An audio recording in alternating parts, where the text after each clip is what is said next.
Assalamualaikum warahmatullahi wabarakatuh.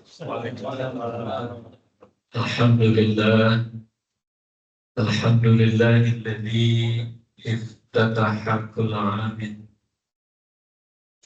bimuhasabati wa tajdidati wa islaha wa amarana bi an na'mala salihan. Assalatu wassalamu ala sayyidina Muhammadin wa ala alihi wa ashabihi wa ala kulli abdin bi fi'li salihat. Amma ba'du.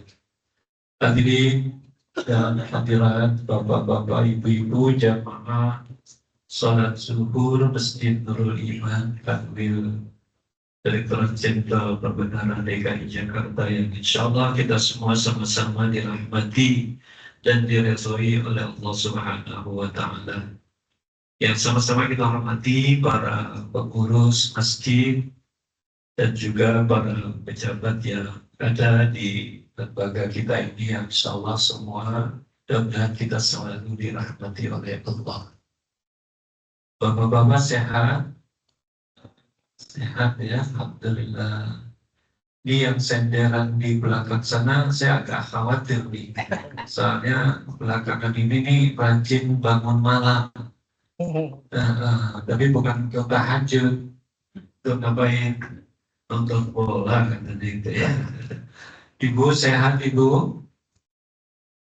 Iya, ada ibunya ya. Dibuka aja sedikit gak apa-apa gitu ya, supaya kelihatan. Baik hadirin yang dimuliakan Allah, hari ini kita berada di pertengahan bulan Muharram tahun 1448 Hijriah. Artinya kita masih dalam suasana tahun baru. Pak, kita ini sekarang sedang masih suasana apa? Tahun baru. Tahun barunya tahun baru kita, tahun baru Islam, tahun baru Hijriah, ya. Ya, sehingga pengajian ini maukah ini udah 1 tahun ternyata. Begitu ya. Kita ketemu Kamis minggu pertama bulan Juni kemarin ya. Itu masih 447 Hijriah. Sekarang ketemu lagi sudah 1448 Hijriah. Jadi ngajinya udah 1 tahun nih gitu ya. Nah, hari ini saya mencoba untuk mengingatkan kita semua, karena berada di tahun baru, maka alangkah baiknya mari kita coba kaji tentang muhasabah. Ya. Jadi tema kita kali ini muhasabah untuk Islam. Kalau pertemuan yang lalu meneladani perjuangan Nabi Ibrahim, karena kita sedang memperingati Idul Adha. Nah, kali ini kita berada di tahun baru, maka alangkah baiknya kita untuk mengetahui agama kita itu ngajarin kita bagaimana tentang muhasabah. Ya. Nah, untuk apa? Untuk islah. Islah itu bahasa kitanya untuk melakukan perbaikan. Nah, karena masih di tahun baru, maka ada pertanyaan. Bagaimana kita menyikapi sebagai orang yang beriman datangnya kehadiran bulan Al-Muharram? Ya, kita harus paham betul kalau datang yang namanya tahun baru kita, maka Allah, Rasulullah perintahkan kita untuk apa? Itu pertanyaan yang pertama yang akan kita coba nanti bahas tentang bagaimana sikap kita. Lalu yang kedua, ada pertanyaan tentang apa itu muhasabah. Untuk apa kita melakukan muhasabah? Mengapa kita harus bermuhasabah? Kapan kita melakukan muhasabah? Bagaimana prosesnya dan aspek apa saja yang bisa kita muhasabahkan? Mudah-mudahan nanti jam 1 sampai jam 1:04 paling lama kita udah bisa menyelesaikan pertanyaan-pertanyaan. Bapak Ibu siap untuk kita kaji sama-sama? Siap ya? Tapi saya demokratis kok orangnya. Kalau ada yang mau memejamkan mata, nggak apa-apa, pejamkan aja matanya. Tapi telinganya tetap harus dibuka. Dan kalau saya tanya, insya Allah nanti bisa jawab gitu ya. Setuju ya? Iya. Nah, hadirin yang dimuliakan Allah, apa yang harus kita sikapi setiap hadirnya bulan Al-Muharram atau menyambut tahun baru kita?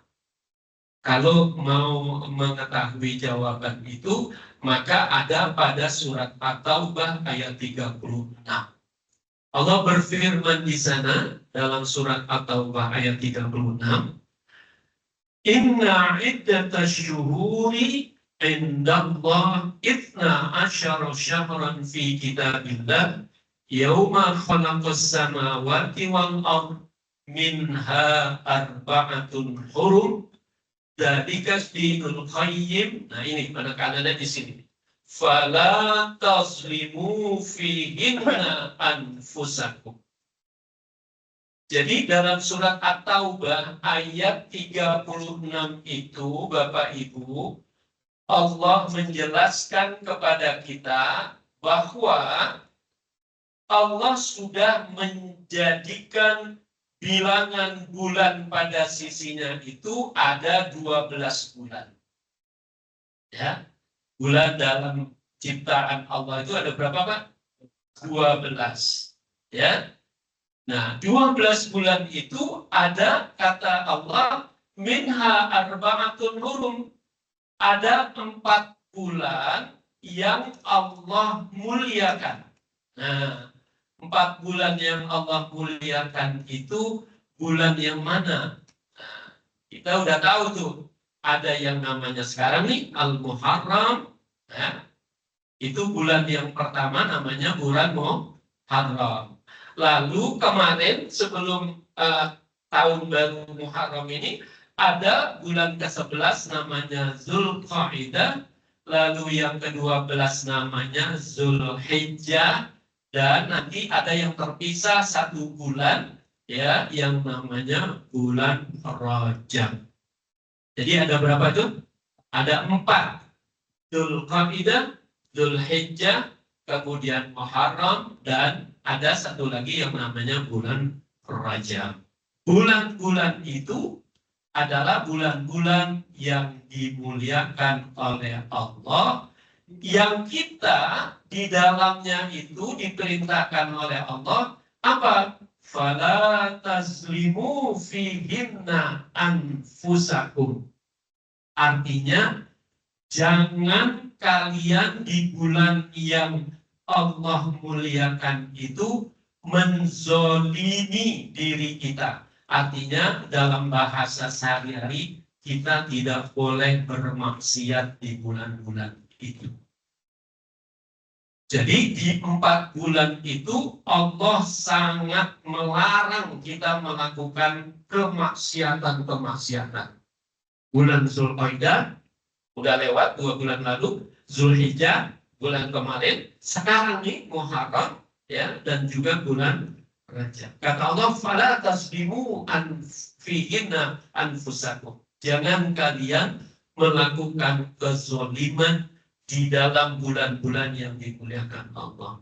Para ulama memberikan keterangan wa maknal hurum annal maksiyata fiha asyaddu iqaban, yaitu kemaksiatan pada bulan itu sangat besar dosanya. Jadi kalau kita bermaksiat pada bulan-bulan yang dimuliakan Allah itu ancamannya asyaddu iqaban ya.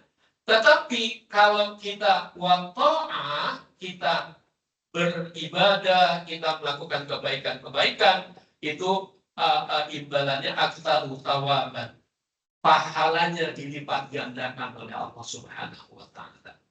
Pertanyaannya, apa yang bisa kita lakukan supaya menghindari kemaksiatan dan melakukan amal-amal soleh? Jawabannya ada di dalam hadis Rasulullah riwayat Muslim, di mana Nabi mengatakan afdhalus siyam ba'da Ramadan syahrullahil muharram. puasa yang utama sesudah puasa di bulan Ramadan adalah puasa di bulan-bulan ini. Jadi kita suruh banyakin apa? Puasa. Di bulan haji itu kita disuruh nggak puasa. Dari tanggal 1 sampai dengan tanggal 10. Ya, kita disuruh tanggal 9. Tanggal 10-nya itu Idul Adha, kita nggak boleh puasa. Jadi banyak diperintahkan berpuasa. Wa afdhalus shalat ba'da fardhu shalatul lail. Kalau afdhalnya sholat sesudah sholat fardu adalah sholat malam. Jadi Bapak Ibu, menyikapi datangnya bulan Muharram ini, kita harus banyak-banyak melakukan berbagai kebaikan. Salah satunya adalah berpuasa. Kalau kita berpuasa, kita akan punya benteng. Nah, yang kata Nabi, asyamu junnah. Puasa itu adalah perisai. Saya mau tanya, kalau orang lagi puasa mau berbohong nggak kira-kira? Pak, ini ada orangnya bukan sih? Pak, kalau orang puasa kira-kira mau dusta nggak? Nggak mampu. Karena apa kalau dia bohong? Maka pahala puasanya hilang. Orang yang puasa kira-kira matanya jelalatan nggak?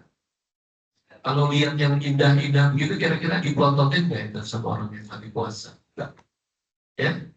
Ya. Kata yang lagi senderan, kecuali terpaksa Ustaz gitu ya. Bapak, saya mau kasih pandangan itu ada dua kata Rasulullah.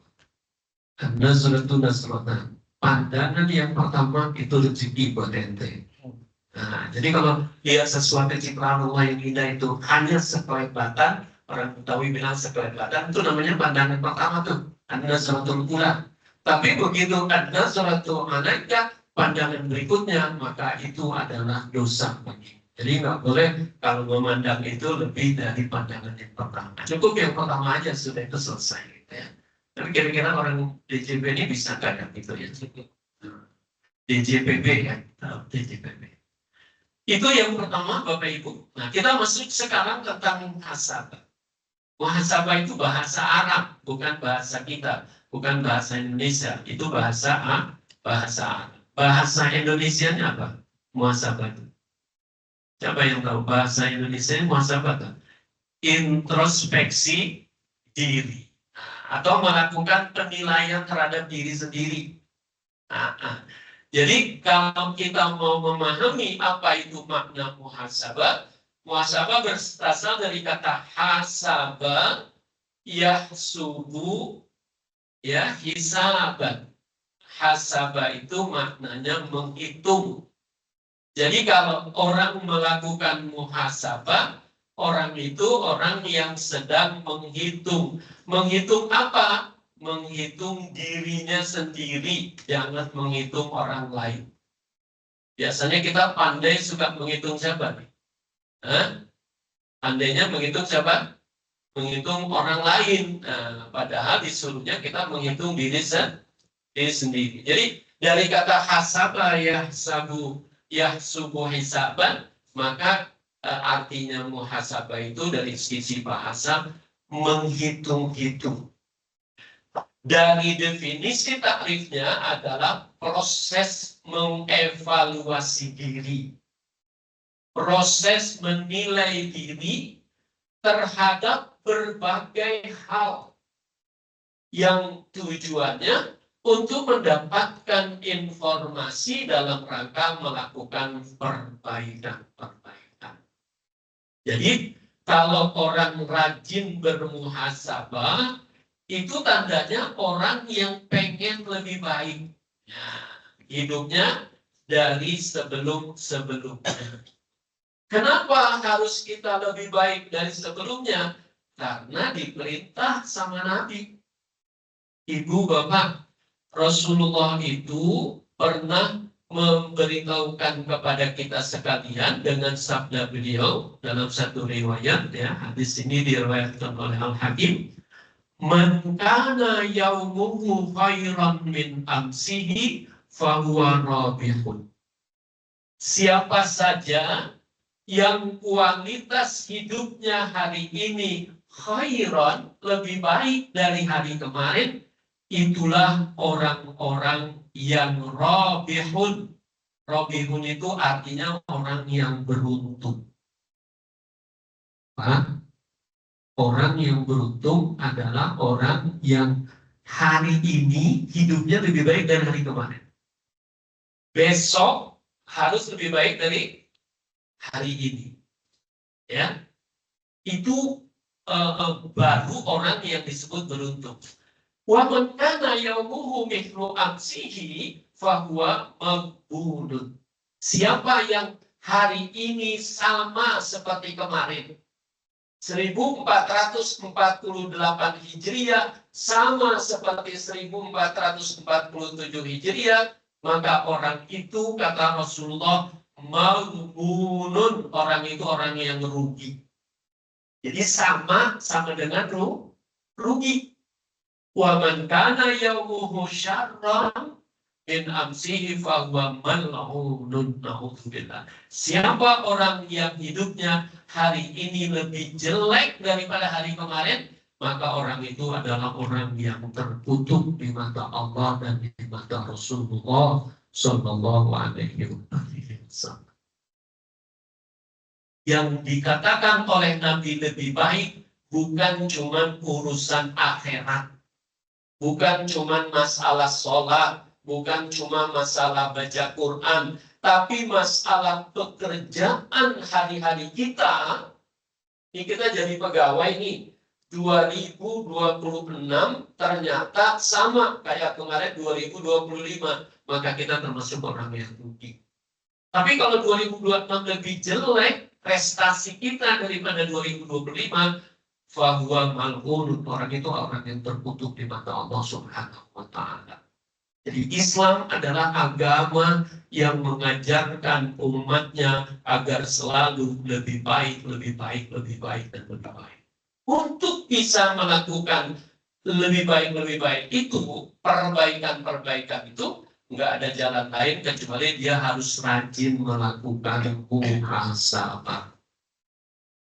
Harus rajin melakukan evaluasi terhadap diri sendiri. Saya mau tanya nih, di kantor kita ini setiap tahun melakukan evaluasi nggak terhadap kinerja kita?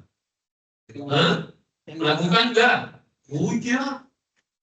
Bapak-bapak yang dapat namanya tukin ya, tunjangan kinerja, itu dari hasil evaluasi kinerja setiap pegawai.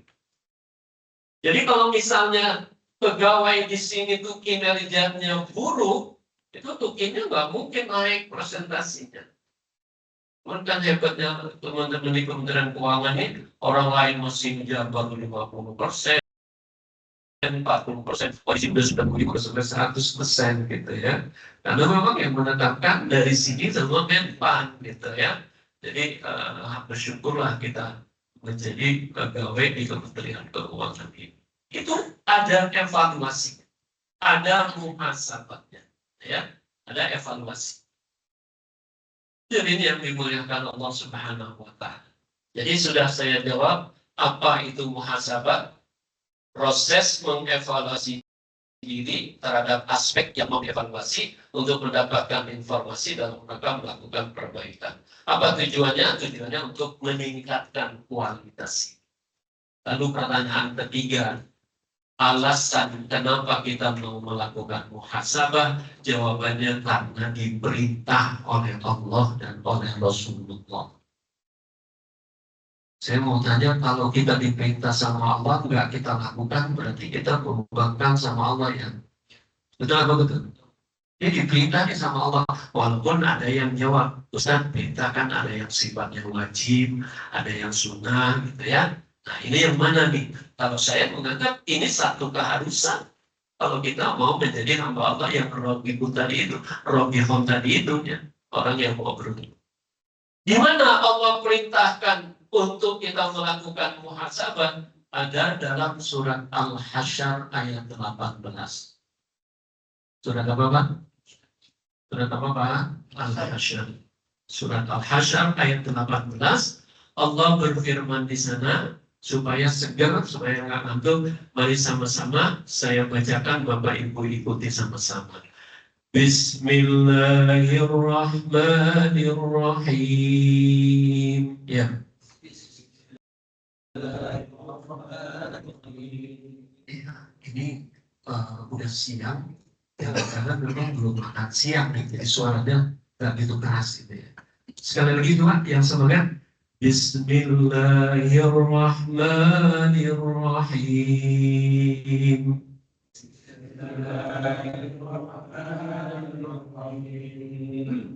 Ya ayyuhalladzina amanu taqullah.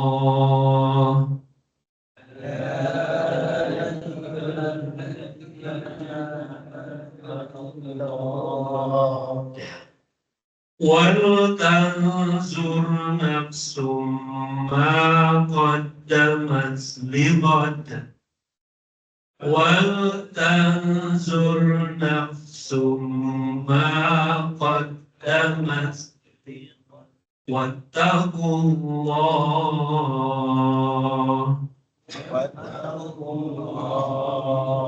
إن الله خبير بما تعملون.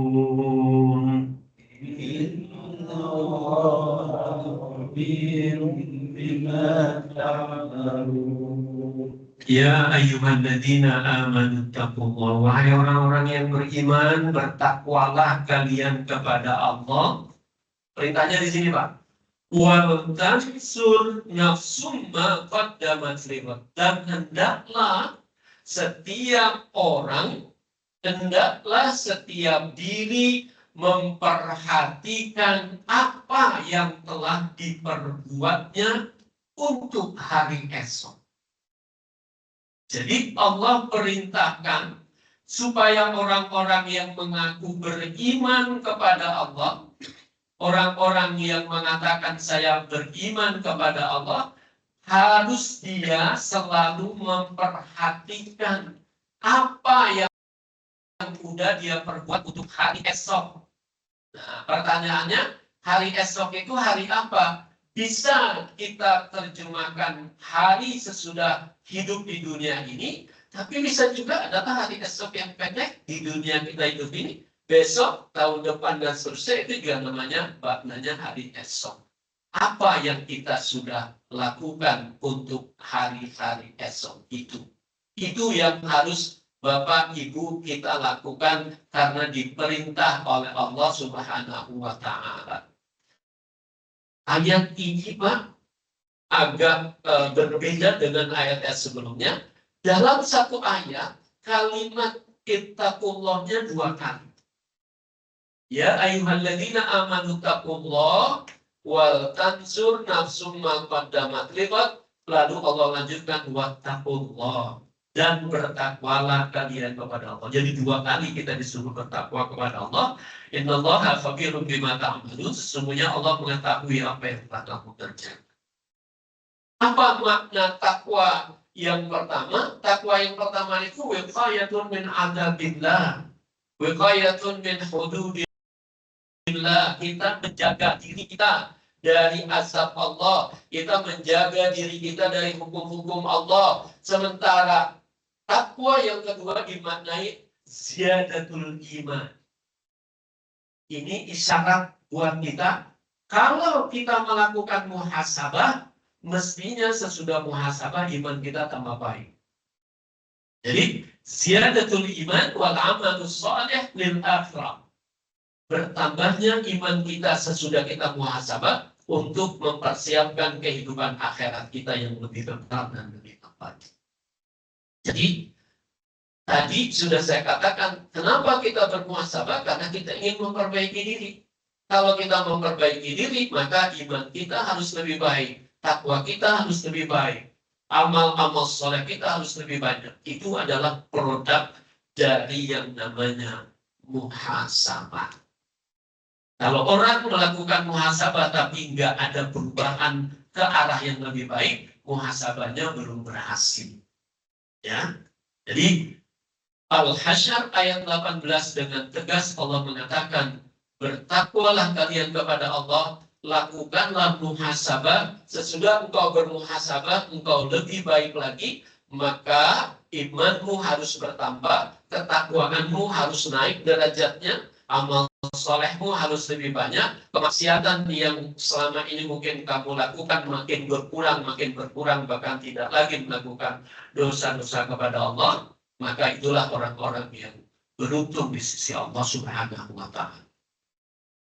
Alasan yang kedua kenapa kita bermuhasabah, supaya jangan sampai kita jadi orang merasa udah bener banget. Pak, ada nggak orang di dunia ini merasa paling benar?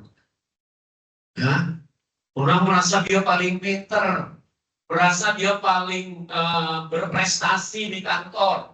Pokoknya kalau gak ada gue di kantor ini, nggak beres semua pekerjaan. Ini orang yang kayak gini nih, orang yang gak pernah bermuhasabah. Yang kata Allah dalam surat An-Najm itu, fala tuzakku anfusakum, janganlah kalian itu menganggap diri itu suci. Suci di sini maknanya jangan menganggap lebih baik, jangan menganggap lebih hebat, jangan menganggap kalian itu segalanya, jangan. Karena apa? Tidak ada manusia yang sempurna dalam hidup ini. Betul. Ada di sini yang paling sempurna hidupnya, yang paling taat, yang paling takwa, nggak ada. Termasuk yang bicara, ya. Kalaupun dia dusta, dia manusia. Bisa saja dia berbuat kesalahan dalam hidup. Jadi, kalau ada orang tidak pernah bermuhasabah, maka pasti dia akan punya sifat yang disebut dengan ujub. Ujub itu artinya bangga terhadap dirinya karena menganggap dirinya paling hebat. Orang yang kayak gini nanti jadinya takabur. Kalau dia takabur, temannya siapa? Temannya siapa?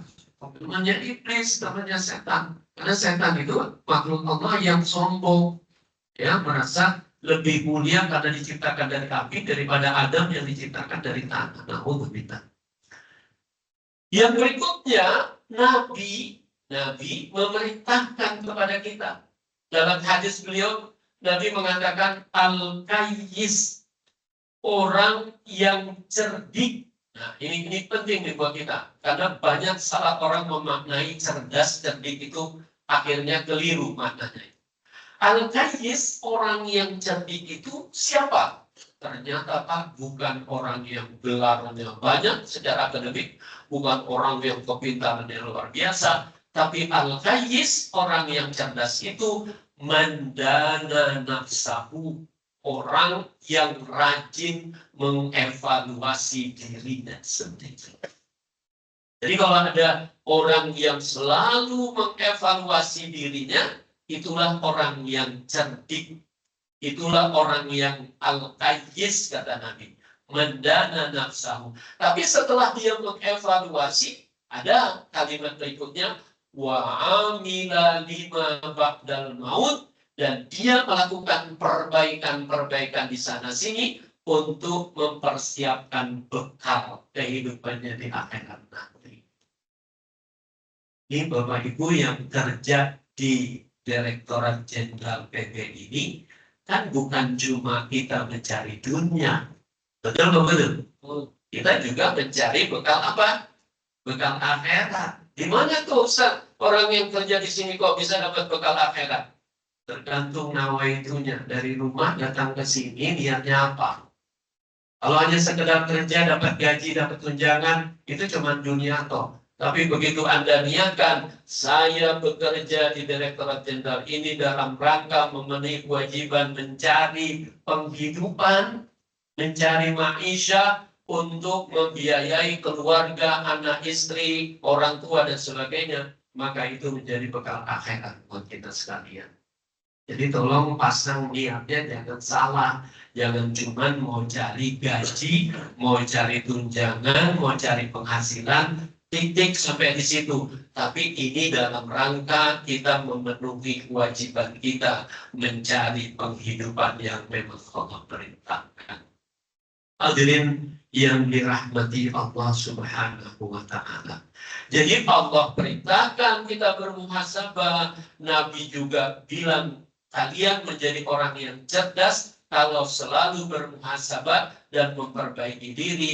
Lalu ada sahabat yang namanya Umar ibn Khattab juga mengingatkan kepada kita dengan kalimat beliau yang sangat populer, hasibu anfusakum qabla an tuhasabu wa zinu a'malakum qabla an tuzan.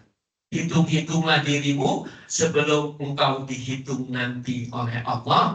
Timbang-timbanglah amal perbuatanmu sebelum nanti engkau ditimbang oleh Allah di yaumul mizan, di yaumul hisab. Nah, dalam keyakinan akidah kita ada hari namanya yaumul hisab. Hari di mana kita dihitung nanti oleh Allah semua perbuatan kita selama di dunia ini. Ada yang namanya yaumul mizan, hari ditimbang amal-amal kita. Berat mana perbuatan yang baik atau perbuatan yang buruk. Sebelum itu dilakukan Allah nanti pada hari akhirat, maka hisablah diri kita di dunia ini sebelum nanti Allah yang menghisab di akhirat. Timbang-timbanglah amal perbuatan kita di dunia ini sebelum nanti Allah akan timbang amal perbuatan kita di akhirat. Ya, jadi orang yang bermuhasabah adalah orang yang luar biasa, dia akan menjadi hamba-hamba Allah yang dikatakan rabih. Rabih itu artinya dia sukses, dia beruntung, dia berbahagia, ya, dia selamat karena apa? Karena dia mengetahui kekurangan dan kelemahan-kelemahan. Hadirin yang dimuliakan Allah Subhanahu wa Ta'ala. Udah capek apa belum? Belum. Nah, udah capek apa belum? Belum. Ya. Cuman duduk doang gimana capek gitu, sederhana lagi gitu. Baik Bapak Ibu. Sekarang kita coba melihat kapan kita harus bermuhasabah. Ya. Ini momennya tahun baru, berarti setahun sekali. Oh ternyata tidak. Kita disuruh bermuhasabah itu oleh agama kita. Pertama ada yang namanya muhasabah harian. Ada yang namanya muhasabah harian. Ada yang namanya mingguan dan tahunan. Harian itu di mana? Dalam satu hadis yang bisa kita maknakan bahwa kita harus bermuhasabah setiap hari, Nabi mengatakan ya ta'aqabuna fikum malaikatum bil lail wa malaikatum bin nahar wa yajtami'una fi salatis subhi wa salatil asri thumma ya'udul ladina batu fikum fayas'aluhumullah wa huwa a'lamu bihim kaifa taraktum ibadi fayaqulun taraknahum wa hum yusalluna wa atainahum wa hum yusallun. Muttafaqun alaih. Kalau hadis dikatakan muttafaqun alaih, hadisnya sahih banget karena diriwayatkan oleh Bukhari dan Muslim. Artinya apa? Bapak Ibu, setiap hari ada malaikat yang Allah perintahkan hafidul lail wa hafidul nahar. Tiap hari malaikat yang jaga siang dan malaikat yang jaga malam. Nah, dua malaikat ini itu ganti apa bahasa di sini? Tukar shiftnya itu di dua waktu setiap hari. Di waktu subuh, artinya waktu subuh itu malaikat hafizul lail udah selesai. Lalu datanglah malaikat hafizun nahar yang jaga di siang hari, baru datang, ketemulah dua malaikat Allah di waktu subuh. Dan yang kedua, fi waktu asri, di waktu salat asar, maka disitulah pertemuan antara malaikat yang jaga siang sudah mau selesai, datanglah malaikat penjaga malam yang akan melanjutkan untuk menjaga malam Allah Subhanahu wa Ta'ala. Jadi dua momen itu, subuh dan asar, itu adalah saat-saat di mana Allah minta laporan kita semuanya. Makanya dikatakan, ditanya oleh Allah kepada malaikat waktu subuh itu penjaga malam, waktu engkau tinggalkan hambaku itu, dia lagi ngapain? Kata Allah, tanya kepada malaikat yang jaga malam. Itu yang namanya hambaku Pak Oka lagi ngapain waktu engkau tinggalkan? Maka jawab malaikat penjaga malam, hamba-Mu yang namanya Oka itu sedang sholat. Ditanya lagi malaikat yang mau ngapus, mau jaga siang karena dia udah lihat, waktu engkau baru datang itu hamba-Ku itu lagi ngapain? Maka jawabannya sama. Iya, dia lagi sholat. Dia lagi zikir. Dia lagi berpuasa. Dia lagi membaca Quran. Itu adalah laporan harian. Jadi jangan kita menganggap kita ini enggak dievaluasi sama Allah setiap hari. Ya, kita itu dilaporkan amal-amal kita oleh malaikat Allah yang Allah perintahkan. Nah, begitu juga di waktu asar ditanya lagi. Inilah yang menyebabkan kenapa subuh dan asar itu disebut dengan sholatul bardain. Sholat di waktu dingin. Ada hadis Nabi SAW, siapa orang yang sholat di waktu yang dingin itu, dakhalal jannah, orang itu akan masuk surga. Subuh sama asar. Tapi jangan ada hadis itu begitu, bilang begini, wah kalau gitu kita kejar aja subuh sama asar, zuhur, isya sama maghrib gak usah, oh enggak gitu Pak. Ya, jadi orang yang melaksanakan sholat di waktu pergantian malaikat Allah untuk lapor kepada Allah dari hamba-hambanya itu adalah waktu-waktu yang luar biasa. Jadi evaluasi harian kita ada di waktu subuh dan di waktu asar. Nah, lalu yang mingguan kata Nabi, tu'aradul a'malu yawmal itsnain wal khamis. Ujibu ayu arada amali wa shaim. Jadi kata Rasulullah, amalan-amalan itu diperlihatkan pada hari Senin dan hari Kamis. Kalau hariannya waktu subuh sama asar. Kalau mingguannya waktu Senin sama Kamis. Maka Nabi aku sangat suka di saat Allah akan melaporkan amalan hambanya, maka aku berpuasa pada saat itu. Makanya alasan Rasulullah puasa Senin Kamis, kalau Senin itu ditambah lagi hari kelahiran beliau. Yang kedua, hari di mana laporan amal kita mingguannya dilaporkan kepada Allah. Di hari Kamis juga sama. Itulah yang menyebabkan kenapa kita diperintahkan untuk puasa sunat pada hari Senin, hari Kamis. Supaya di saat kita sedang berpuasa itu, maka saat itu amal perbuatan kita dilaporkan kepada Allah Subhanahu wa ta'ala. Jelas Bapak Ibu? Pak? Jelas Pak? Apanya yang jelas? Subuh, asar, Senin Kamis. Ya. Nah kalau yang tahunan, maka ya di tahun baru ini. Ada yang mengatakan sebagian ulama itu fi syahri Sya'ban, ya, nisfu Sya'ban itu ya dikatakan Allah meminta laporan-laporan hambanya. Apalah itu mau di Syahrul Muharram maupun di nisfu Sya'ban, buat kita itu yang penting kita memahami pergantian tahun itu adalah saat kita untuk melakukan perbaikan. Hadirin yang dimuliakan Allah Subhanahu wa ta'ala. Kalau ada yang nanya, Ustadz, proses muhasabahnya gimana? Pertama, ada qoblal muhasabah. Sebelum kita bermuhasabah, ada beberapa yang harus kita lakukan. Pertama, orang yang mau melakukan muhasabah itu harus mengakui dengan jujur bahwa dirinya punya kelemahan dan kekurangan.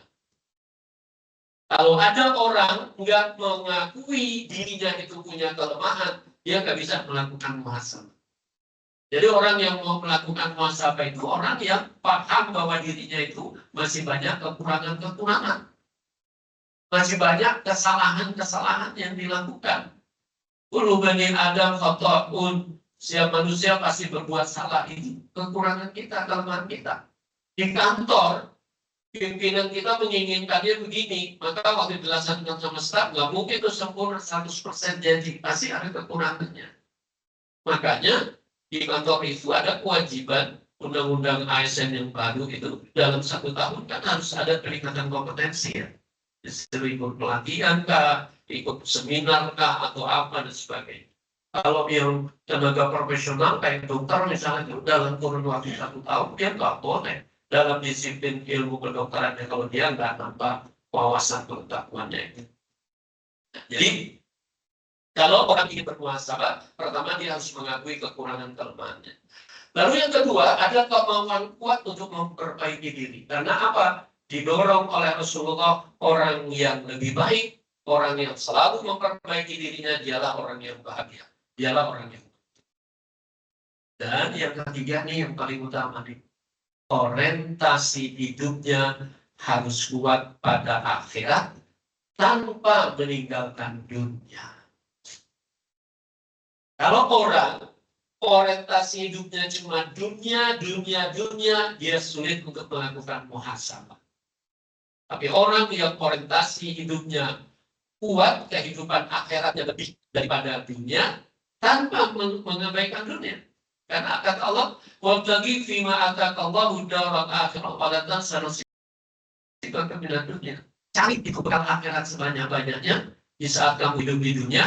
Wala tansa nasibaka minad dunya, tapi jangan melupakan kepentinganmu di dalam dunia.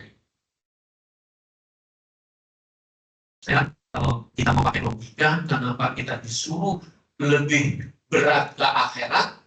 Logika sederhananya gini Pak, hidup di dunia paling lama berapa tahun? Masyarakat Indonesia ini usianya rata-rata berapa? 60? 70? Nah, 70 ya. Data statistik 70. 70 tahun kita hidup di dunia, mungkin 80, 90, kalau udah 90 udah banyak gak enak deh, udah 100. 70 tahun misalnya. Lalu dibandingkan dengan akhirat yang kata Allah apa? Allah mengatakan sesungguhnya pada sisi Allah 1 hari kehidupan di akhirat itu sama dengan 1000 tahun kamu hidup di dunia. Kita hidup 1 hari di akhirat sama dengan 1000 tahun hidup di dunia. Berarti kalau dia hidup 70 tahun itu belum ada sepersekian kehidupan 1 hari di akhirat. Alangkah bodohnya kalau orang cuma ngejar dunia melupakan akhirat, sementara dia akan kekal selama-lamanya di akhirat. Dan di sana selama-lamanya ya tidak ada batas akhir. Kalau di dunia ada batas akhir. Oleh karena itu, orang yang mau bermuhasabah, dia kuat orientasi hidupnya pada kehidupan akhirat tanpa melupakan kehidupan dunia. Dan yang keempat, pra-muhasabah itu harus ada landasan nilai keimanan. Orang yang muhasabah itu niatnya bila dilakukan atas aturan-aturan Allah, lalu dia pasrahkan kepada Allah setelah dia melakukan perbaikan-perbaikan. Nah, dia melakukan muhasabah, maka lakukan itu dengan sungguh-sungguh. Ya, lakukan itu secara bertahap dan juga berkesinambungan. Artinya, jangan muhasabah itu cuma temporer saja. Harus terus-menerus kita lakukan itu. Terutama yang utama adalah harian sama mingguan. Ya, ini kadang-kadang kita lupa nih yang mingguan sama harian. Ya. Padahal itu jelas sekali diperintahkan oleh Allah, harus kita istiqomah di dalam melaksanakan yang namanya muhasabah itu. Hadirin yang dimuliakan Allah. Paskanya muhasabah itu apa? Ini pasca muhasabah itu pertama kita dapat data.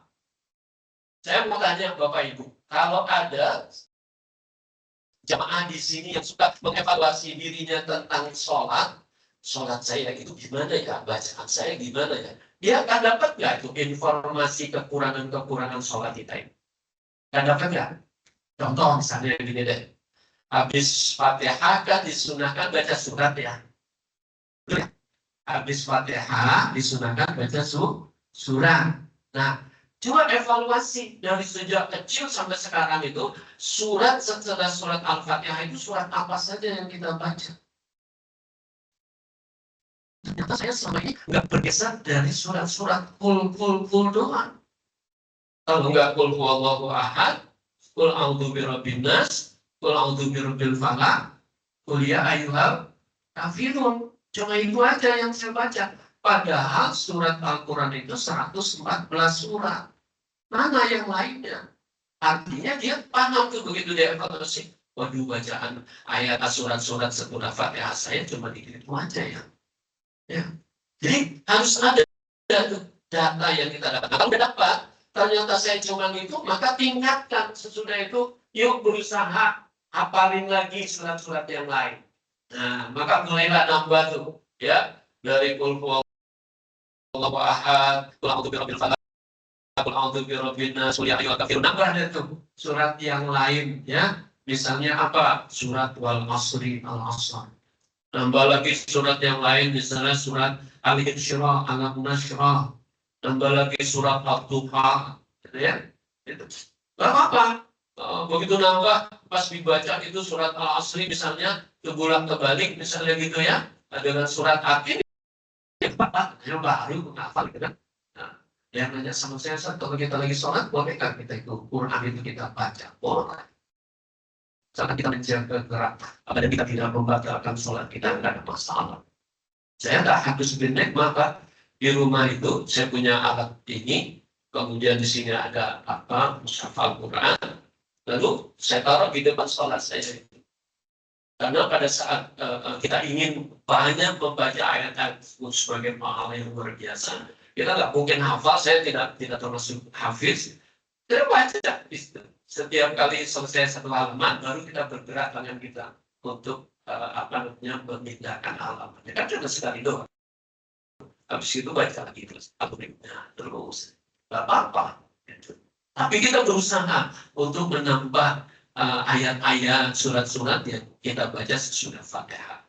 Ya, bisa nggak kira-kira Bapak Ibu mulai hari ini menambah hafalan-hafalan kita atau surat-suratnya? Enggak itu aja kita baca.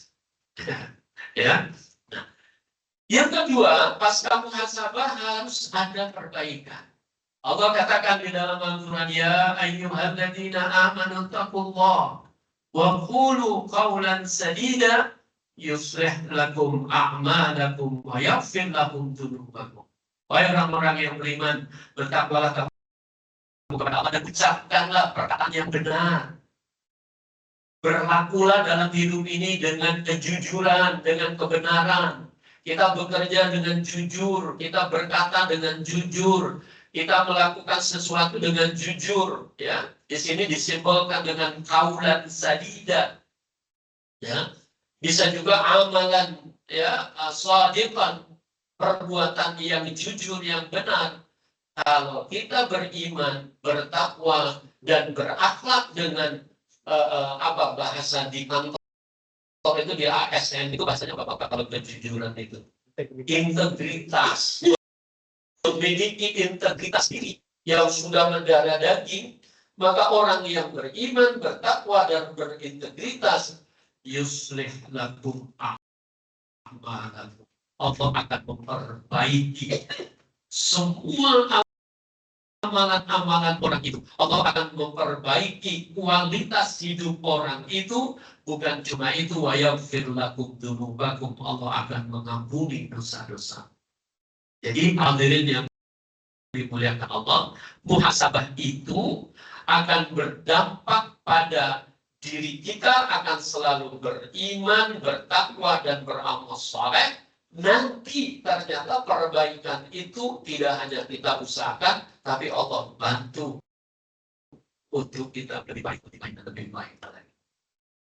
Hadirin yang dimuliakan Allah Subhanahu wa Ta'ala, saya membuat materi ini memang tidak bisa hanya satu kali pertemuan ini, Pak Uta, tetapi jika memang diizinkan, mungkin pada pertemuan berikutnya kita akan bahas secara panjang lebar tentang aspek apa saja yang harus kita muhasabahkan.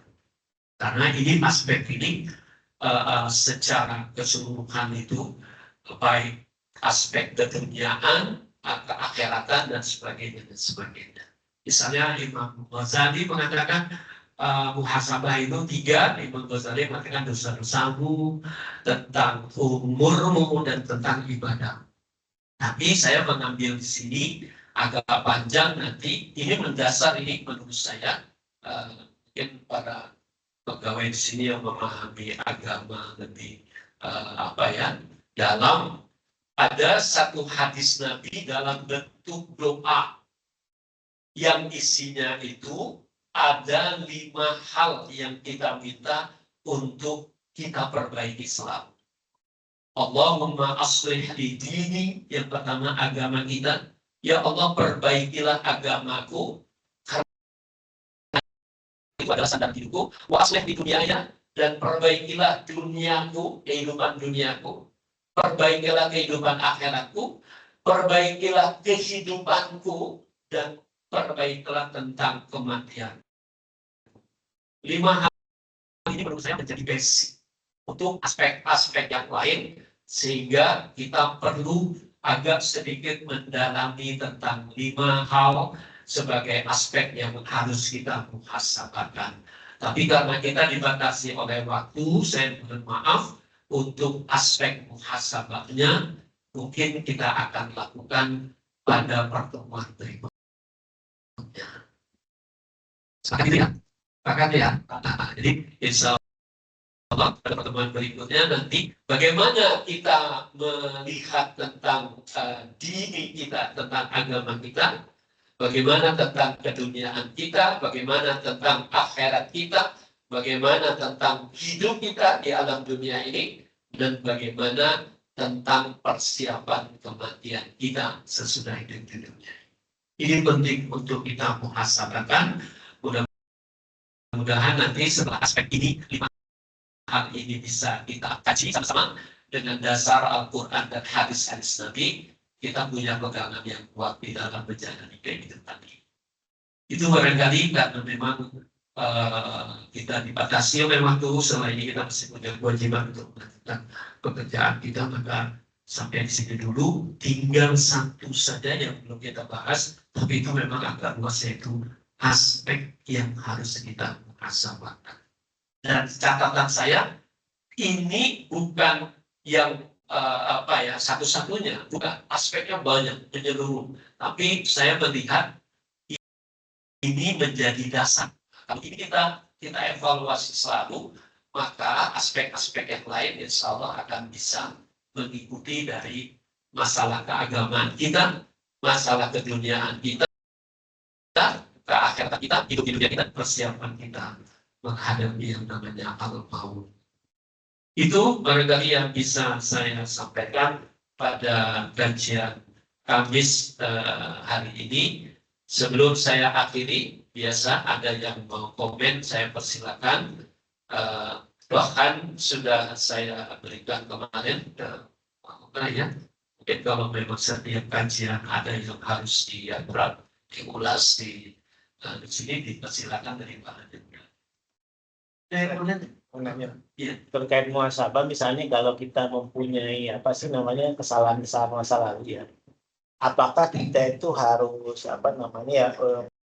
mungkin bertobat tapi melupakannya atau selalu mengingat, soalnya kan dapat cerita juga seperti Umar bin Khattab juga, beliau sering menangis ketika misalnya ingat zaman jahiliyah. Apakah sebaiknya kita lupakan saja semuanya, atau memang baik seperti itu mengingat-ingat supaya bahwa kita ini banyak salah. Iya.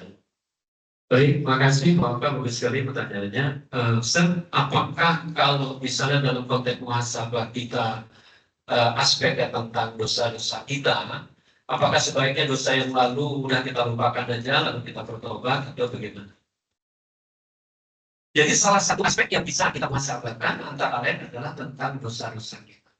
Itu Hujatul Islam Imam Ghazali mengatakan ada 3. Satu adalah dosa-dosa kita. Nah, kalau bicara dosa, maka tidak satu pun di ruangan ini yang nggak pernah punya dosa. Betul?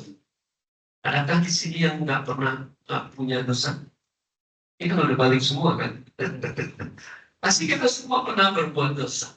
Nah, begitu kita mengevaluasi tentang dosa-dosa kita, maka yang tahu persis apa yang kita lakukan itu pembangkangan kepada Allah itu diri kita.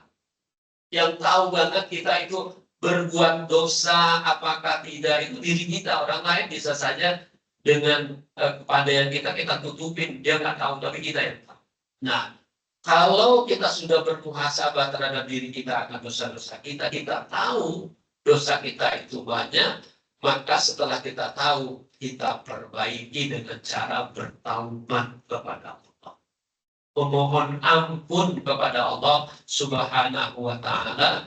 Kalau sudah kita minta ampun, kita bertaubat, apakah yang sudah kita lakukan harus kita ingat-ingat lagi ataukah kita lupakan?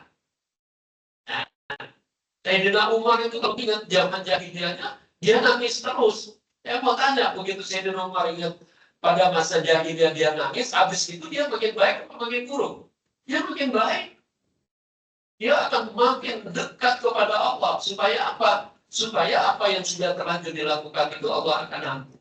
Dan Allah berjanji, sebesar apapun dosamu itu kepadaku, kalau engkau betul-betul minta ampun, betul-betul bertaubat dalam bahasa Al-Quran, tubu ilallahi taubatan nasuha, dengan taubat yang sebenar-benarnya, Allah akan hapuskan semua kesalahan-kesalahan kita. Maka kalau ditanya apakah perlu kita lupakan apa ingat, tergantung kita. Kalau kita bisa lebih baik jika melupakan, nggak apa-apa kita lupain, tapi kita lebih baik. Tapi kalau misalnya kita ingat, justru itu menambah kita lebih baik dekat sama Allah. Kita lagi nggak apa-apa. Ya Allah, saya pernah melakukan ini, lalu istighfar, ya. Nah, nanti kita ambil tema tentang istighfar, tentang taubat itu penting ya. Misalnya ada bacaan istighfar itu paling singkat kan, astagfirullah. Itu paling singkat tuh. Tambah lagi astagfirullahaladzim. Tapi ada yang namanya sayyidul istighfar.